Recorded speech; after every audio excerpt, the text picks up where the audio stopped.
The Fallout television series, executive produced by Jonathan Nolan and Lisa Joy, has received high praise and review scores from both critics and audiences alike for its action-packed storytelling, world-building, and for serving as a faithful adaptation of the Fallout game series, capturing the core essence of what makes the Fallout games so unique and fascinating, including humor, while also building upon the series' rich lore and adding a brand new story to the franchise. Exactly how faithful the show is to the lore of Fallout, a post-nuclear world built up over the past 25 years, will be the topic of today's video. We will examine the show's main plot points and connections to the lore, while also pointing out some Easter eggs and details fans of the Fallout series would notice. The world of Fallout is more bleak than beautiful a lot of the time, so maybe you would prefer to see adventures elsewhere. That's where our sponsor today can help you, Chepekyu, makers of high-quality maps for tabletop adventures. Chepeku's massive selection of over 4,000 maps are perfect for D&D or Pathfinder campaigns, bringing the world of your adventure to life. There are so many scenarios, places, times of day, seasons, and variations that we will show only a couple of examples here, but suffice to say, their massive library probably contains something you can use to bring professional maps to your table. You've probably noticed they come in animated form too. Chepekyu maps can be seamlessly used in most virtual tabletop programs, including wall and lighting presets for Foundry VTT. There are tutorials for easily setting these up, and then you can enjoy the enhanced ease of use alongside visual and audio effects. To get these maps, head over to the Chepekyu Patreon and subscribe to the Master Cartographer tier for $5 a month. That gives you everything and all the new stuff being added constantly. Or you can go to chepekyu.com to purchase individual map sets. So go grab these enhancements to your next adventure via our links in the description. The Fallout TV series takes place in the New California wasteland, around the Los Angeles Boneyard, in the year 2296. 219 years after the Great War, and 15 years after the events of the last game in the franchise featuring the Western United States, 2010's Fallout New Vegas. The show also marks the first appearance of the Boneyard since the original Fallout game, released back in 1997. It is interesting to note how Bethesda has traditionally set their studio's entries in the Fallout series on the East Coast, with the original West Coast stories of the first two games, as well as 2010's Fallout New Vegas, being handled by Interplay Entertainment and Obsidian Entertainment. In fact, many of the writers and developers who worked on New Vegas for Obsidian were former employees of Interplay or their subsidiary Black Isle Studios. The Amazon Prime show being set in the region after the events of New Vegas could mean a possible shift in storytelling for future games, with Bethesda taking a more direct role in the narrative of the series' West Coast story arcs. The show features three main protagonists: Lucy McLean, a resident of Vault 33 beneath Santa Monica, who leaves the safety and comfort of her vault in order to search for her kidnapped father, Hank; Maximus, a squire in the Brotherhood of Steel; and the Ghoul, known in his pre-war life as Cooper Howard, a former movie star and veteran of the Sino-American War, now living as a bounty hunter. In terms of keeping with the lore of Fallout, the motivation for Lucy's story arc, leaving Vault 33 in search of her father, has received some criticism for rehashing aspects of previous Bethesda titles, namely Fallout 3, which had a similar premise. However, this narrative decision seems to be both a callback to and a twist upon the stories of Fallout 3 and 4, in which the protagonists are searching for their father and son, respectively. In the Fallout show, the Brotherhood of Steel is depicted in a style similar to its original appearance in the first Fallout game, revering pre-war technology almost to the point of cult-like worship. This is definitely a reference to the original game's depiction of the Brotherhood of Steel as an isolated monastic techno-cult. Unlike the games, however, only the Brotherhood's Knight and Scribe classes are depicted in the show, omitting the Order's class of Paladins. Perhaps the Paladins will be depicted in a future season. Or maybe the show writers simply decided to avoid overcomplicating the Brotherhood's class hierarchy to a casual audience, or those not too familiar with the games. The Initiate, the basic entry rank for all Brotherhood recruits in the games, is also never mentioned, and instead the term Aspirant is used for entry-level recruits training at the base. Furthermore, the title Squire seems to be used in the show to denote a rank for those recruits who have been promoted above Aspirant, appearing to serve alongside Brotherhood Knights as their aides and assistants. In Fallout 3 and 4, the term Squire is used in the East Coast Brotherhood for children serving in the Order, and as such they were not allowed to participate in combat operations. Another fun little reference to the Fallout games is how the Brotherhood Squires seem to carry fully loaded equipment packs for their knights on missions, a humorous callback to how most players use their companions as a mobile baggage train for storing extra inventory.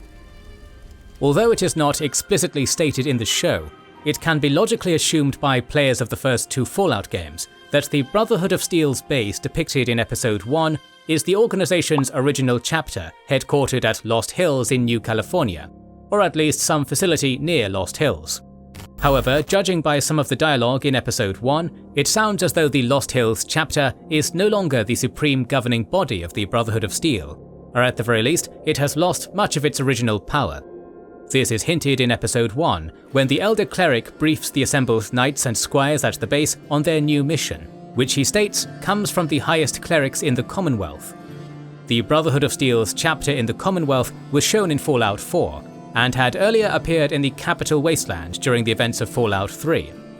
It's also been stated, despite earlier erroneous reports giving it a different name, that the Brotherhood airship appearing in a few scenes of the TV show was in fact the Prydwen, the same airship used by the Brotherhood in the Commonwealth. The mentioning of the Brotherhood of Steel's chapter in the Commonwealth and the appearance of the Prydwen in New California brings forth new questions for the lore of Fallout. Did the East Coast chapter somehow gain supremacy over the other chapters of the Brotherhood, even on the West Coast? And if the Prydwen is being shown in the Amazon series, does this subtly indicate that either the Brotherhood of Steel or Minuteman endings of Fallout 4 are the canon endings of that game? In Fallout 4, siding with either the Institute or the Railroad leads to the Prydwen's total destruction at the end of the game's main quest. Granted, it could have been rebuilt in the 9 years since the events of Fallout 4, but it is still an intriguing question. A new piece of lore introduced in the Fallout Amazon series is a mysterious serum that is used by the ghoul throughout the course of the show. From what is shown on screen, it seems as though this serum can either temporarily slow or even halt the process of degenerating into a feral ghoul. When the Brotherhood Squire Thaddeus consumes the serum in Episode 7, it is shown as miraculously healing his badly broken foot. However, it's also indicated that the serum has begun to transform him into a ghoul or some other form of mutant. It's not elaborated further exactly what this serum is, but judging from its remarkable healing abilities and apparent side effect of ghoulification, it can be assumed to be some strain or variant of the forced evolutionary virus, which frequently appears in the games and is responsible for the creation of the Wasteland's super mutants. In the first Fallout game, Harold is transformed into a ghoul-like mutant by exposure to FEV. It's possible that in the now confirmed Season 2 of the show, the mysterious serum's backstory will be further developed and expanded on. One notable faction to make a brief appearance in Episode 2 of the Amazon show is the Enclave, the secretive organization acting as the continuation of the old world US government. Though their appearance is limited to the first 5 minutes of Episode 2, the Enclave's presence on the West Coast presents even more questions for the lore. After the destruction of the Enclave's oil rig at the end of Fallout 2, it was stated that their control over the West Coast was severely crippled, forcing them to relocate to the Capital Wasteland, or be hunted down as war criminals by the New California Republic and Brotherhood of Steel, with remnants still being prosecuted by the NCR during the events of New Vegas. However, in the 5 minutes of Episode 2's cold opening, the Enclave looks as though it has a fully operational base somewhere on the West Coast, probably in the New California Wasteland or in the former Northwest Pacific states. What twisted machinations are the Enclave up to now? How did they regain at least a small presence on the West Coast? These are questions that will have to be saved for Season 2. One of the most interesting big pieces of lore revealed in the show through Cooper Howard's pre-war flashback scenes is in the season finale Episode 8. During this flashback, Cooper Howard is shown eavesdropping on his wife Barb during a secretive meeting at the Vault-Tec headquarters in Los Angeles. At the meeting are several senior corporate executives that have been mentioned in previous Fallout games, such as Frederick Sinclair, who was referenced in New Vegas' Dead Money DLC, Repcon executive Julie Masters, also mentioned in Terminals in New Vegas, West Tech executive Leon von Felden, who is mentioned in the first Fallout game as being killed by Roger Maxson during the Mariposa Rebellion, and most notably Mr. House from Fallout New Vegas. During the meeting, Barb brings up the option of Vault-Tec firing the first nuke that would start the Great War. This was a huge piece of information for the lore of Fallout that has been brought up previously as one of the theories for how the Great War started, that Vault-Tec in fact detonated the first nuke in order to push the US and China into a global thermonuclear exchange. Barb's statement in this scene doesn't 100% confirm in the lore that Vault-Tec did fire the first nuke of the Great War, and the fact that her daughter Janie is present at the birthday party scene in the opening of episode 1 rather than being safe in a vault just as the Great War begins seems to contradict this Great War origin theory. The fate of Barb and Janie Howard remains unknown at the conclusion of the season, leaving their story and more of the ghouls' background to further seasons. Perhaps the most discussed and debated lore topic that arose from the show was the fate of the New California Republic. Halfway through the season's run and in the finale, it's revealed that Shady Sands, the capital of the NCR, which appears in the first 2 Fallout games, was destroyed by a nuclear device detonated by Lucy's father, Vault 33 Overseer Hank McLean. The most discussed part of this new development in the series' lore is exactly when Shady Sands was destroyed.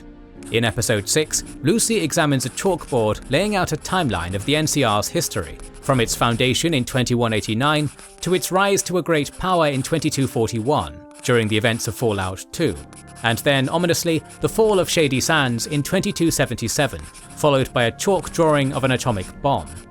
On the surface, this timeline date seems to heavily contradict the lore of Fallout New Vegas, which takes place in 2281. In New Vegas, the NCR is still a major power in the West, and Shady Sands is directly mentioned by numerous NPCs in that game, who act like it's still being inhabited. Initially, after the show's release, there were accusations by some fans that Bethesda was trying to retcon the story and events of Fallout New Vegas, but Todd Howard and numerous other writers for Fallout have confirmed that New Vegas is still canon. With this news in mind, it most likely seems that the fall of Shady Sands in 2277 was referring to the beginning of the NCR's decline, starting with the First Battle of Hoover Dam that year against Caesar's Legion, with the destruction of Shady Sands taking place sometime in the late 2280s, after the events of New Vegas. Some fans have also suggested that the destruction of Shady Sands indicates that the NCR ending in New Vegas is non-canon, but that isn't necessarily true. Although the canon ending out of the 4 possible conclusions to Fallout New Vegas has yet to be confirmed in the series' lore, the NCR ending to the game could still be valid, as it could be explained that the New California Republic's annexation of New Vegas backfired, with the NCR's overextension problem mentioned in the game only growing worse afterwards. Once again, these are all just possible theories that the community has thrown around, but Todd Howard has stated in interviews that he wanted to ensure that the Amazon show didn't confirm or invalidate any of the endings to Fallout New Vegas as canon. The other question that fans have brought up regarding the destruction of Shady Sands is the precise fate of the NCR as a whole. Although the NCR was definitely crippled by the loss of its political capital, to believe that the entire Republic has subsequently collapsed is stretching it a bit. A holodisk in Fallout 2 states that in 2241, the NCR has a population of about 700,000 citizens, with just around 36,000 people making up the population of Shady Sands itself. The NCR has been established in the lore as a very large faction, divided into various states and local administrations. The loss of the central government and political capital would severely weaken the NCR's position in the New California wasteland, but it is unlikely that the Republic has completely fallen. Overall, despite a few lore inconsistencies, Amazon Prime's Fallout TV show has proven to be an excellent adaptation of a popular video game franchise, mostly fitting well with the established lore. Hopefully, subsequent seasons and content will build up more on the grand narrative and expansive lore of the Fallout franchise. We hope that you enjoyed this video. Please let us know what you think about the show and the new ideas it brought to the Fallout lore. We'll talk about the Fallout universe in the coming months, so make sure you are subscribed and have pressed the bell button to see it. Please consider liking, commenting and sharing, it helps immensely.